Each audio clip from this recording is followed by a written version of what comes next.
iteka. Mbese ni hehe ushaka kuzamara ubuzima bwawe bw'iteka ryose? Ni mu ijuru cyangwa ni muri Gehinomu?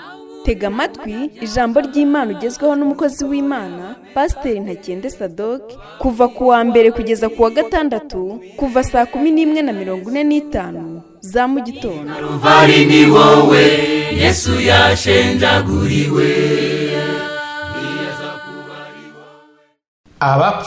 Abapfu ntibumva ijambo ry'Imana ngo barikomeze.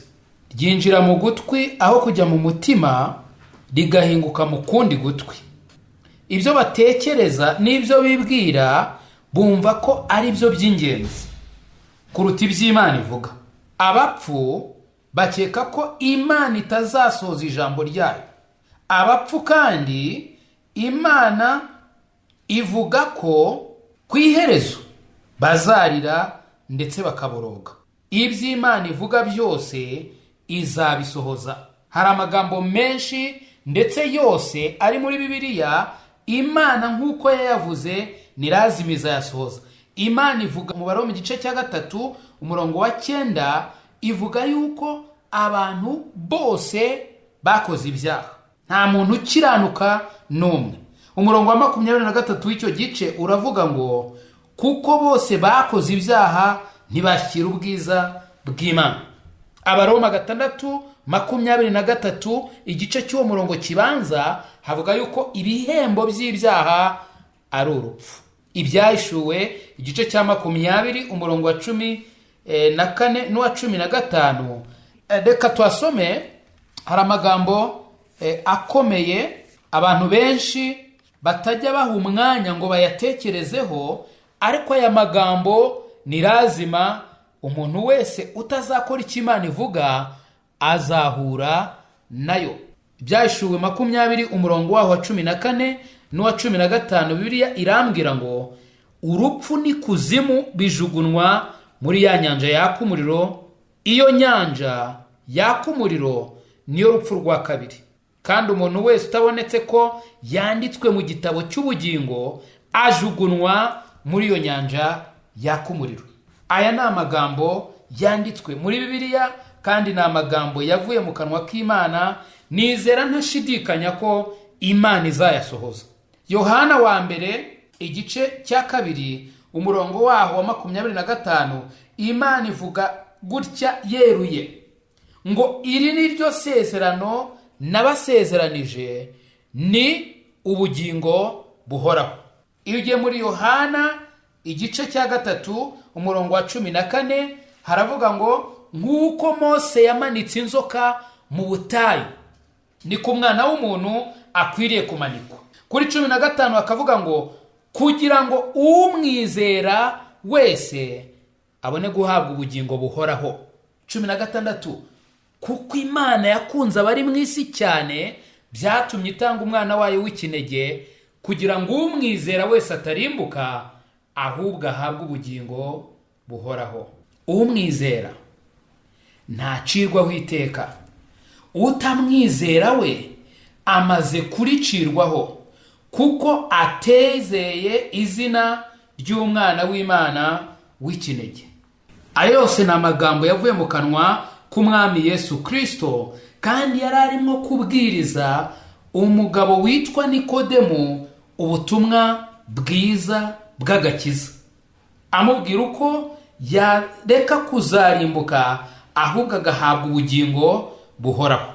N'amasezerano y'Imana. Niba Imana ivuga yuko uwizeye atarimbuka ahubwo ahabwa ubugingo buhoraho, ndagira ngo nkubaze nshuti yanjye uteze amatwi, ese byaba ari ubwenge kwizera ibyo ngibyo cyangwa byaba ari ubupfapfa?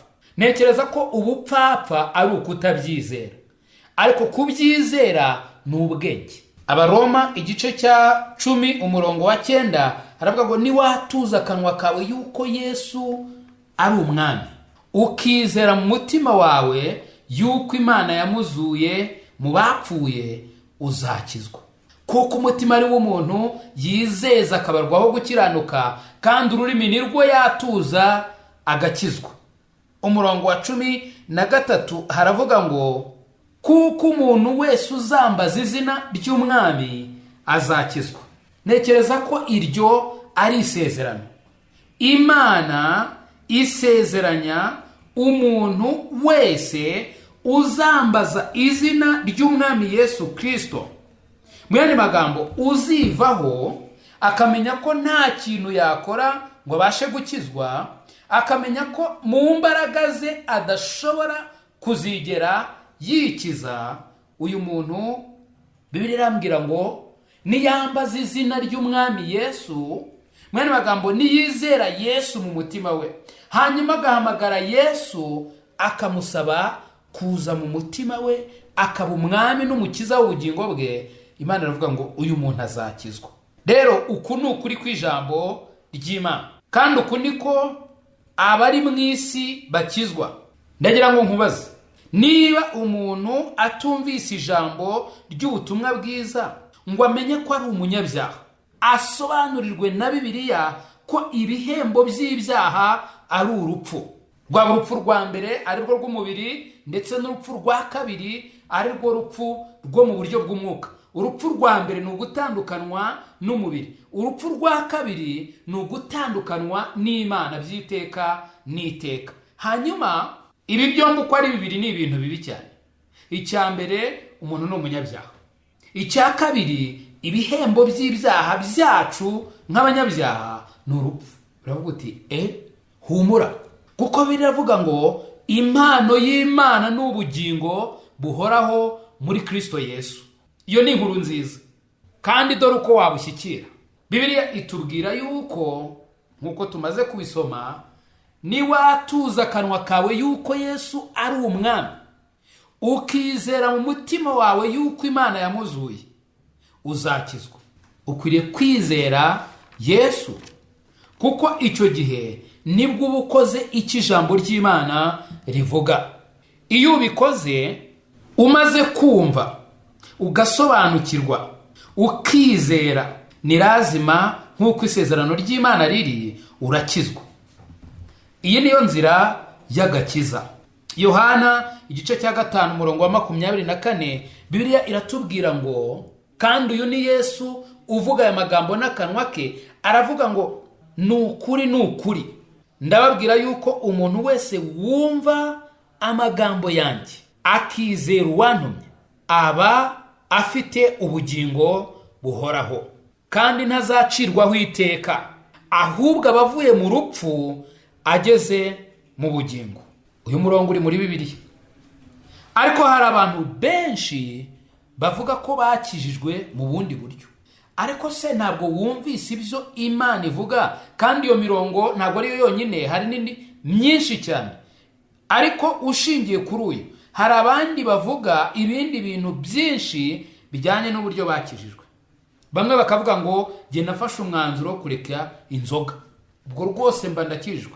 Undi ati navuye mu idini ninjira mu itorero. Hari ababivuga. Hari n'undi uvuga ngo jyewe narabatijwe. Narabatijwe, ubwo nuko nabaye umukristo, nyiragahinja rwose narabatijwe, cyangwa se igihe cyarageze numva ko nakwiriye kubaho nk'umupagani, mfata umwanzuro ndagenda ndabatizwa, ubwo narakijijwe.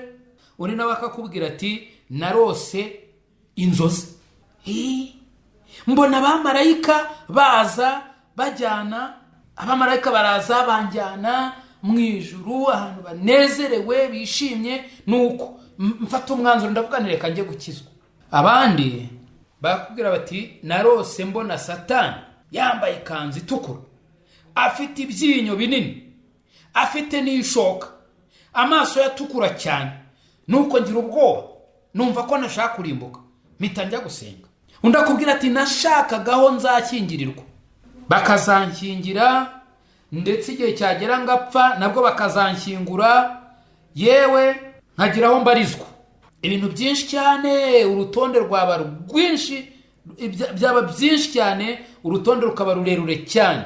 Abantu bafite impamvu nyinshi zitandukanye zatumye bajya mu madini n'amatorero barimo, maze bageramo bakibwira ko ubwo bari mu idini cyangwa ubwo bari mu itorero ibyo bizatuma bajya mu ijuru. Kubatizwa byabahinduye abakristo, iyo myizerere ifitwe n'abantu benshi, nyamara iyo ntabwo ariyo nzira. Hari indirimbo iri mu gitabo cy'icyatsi kibisi abarokore bafite ivuga ngo umugabo nta bwenge yagiye nta rwandiko, agira ngo arinjira nk'uko abandi bose binjira. Yewe cyo kimwe n'aba bakobwa 5 b'abapfu nabo bagize ngo koko bazinjira bataha ubukwe, ariko uyu mugabo nta bwenge yatunguwe no kugera ku irembo. Ageze ku irembo areba umurwa, bamubaza urwandiko rwa gatanga ka mbere, asanga atarufite. Basomye agatabo k'umugenzi. Umugenzi yahagurutse iwabo yikoreye umutwaro, aragenda ari n'umutwaro we, ndetse umutwaro we ngo wagenda gurushaho kuba munini. Ariko hari ahantu hamwe yasize uyu mutwaro, ni ahantu bita ku musaraba i Karuvari, aho Yesu yabambwe apfuye azira ibyaha byanjye n'ibyawe ndetse n'iby'abari mu isi bose. Uyu mugabo nta bwenge niwe atari yarigeze anyura ngo ahakure urwo rwandiko. Uyu rero, uyu mugabo mukristo uvugwa mu gatabo k'umugenzi, ahangaha ahageze ngo umutwaro we wamuvuyeho, kandi aho ngaho ni nawe yaherewe urwandiko. Kuva uwo munsi ntabwo yongeye kwikorera uwo mutwaro. Yohana 3:14 haravuga ngo nk'uko Mose yamanitse inzoka mu butayu, niko umwana w'umuntu akwiriye kumanikwa, kugira ngo umwizera wese atarimbuka ahubwo ahabwe ubugingo buhoraho. Kuko Imana yakunze abari mu isi cyane, byatumye itanga umwana wayo w'ikinege, kugira ngo umwizera wese atarimbuka ahubwo ahabwe ubugingo buhoraho. Ndakwinginga nshuti yanjye, nguzi Karuvari, uve mu zindi nzira urimo izarizo zose. Ndavuga mu ntekerezo urimo izarizo zose, kuko i Karuvari niho umutwaro w'ibyaha byawe uzawuturirwa, kandi izina ryawe ryandikwe mu gitabo cy'ubugingo. Nugera i Karuvari ni nabwo uzagira ibyiringiro bizima by'uko uzagera mu ijuru, maze ukagendana umunezero wuzuye no mu gihe ukiri muri iyi si. I Karuvari ni wowe Yesu yashenjaguriwe. Nshuti mukundwa, mbese aho izina ryawe ryanditswe mu gitabo cy'ubugingo? Ese impanda ivuze Yesu agarutse nona, cyangwa uramutse uvuye mu mubiri, wizeye neza 100% ko wajya mu ijuru? Ndakwinginga ngo uyu munsi utekereze ku iherezo ryawe, maze ufate umwanzuro uruta iyindi. Imana iragukunda kandi Yesu aragutegereje. Ngwino, tebuka aguha agakiza, akuruhura umutwaro w'ubwoba, aguha amahoro, umunezero n'ibyiringiro byuzuye byo mu mutima. Ukeneye ubundi bufasha, waduhamagara kuri izi nimero: 0783 00 16 46. Imana iguha umugisha. Kubari wowe munyabyaha gusuhari, ntibyari kubuza Yesu kuza hano kugupfira, niwaburira imbabazi kubire.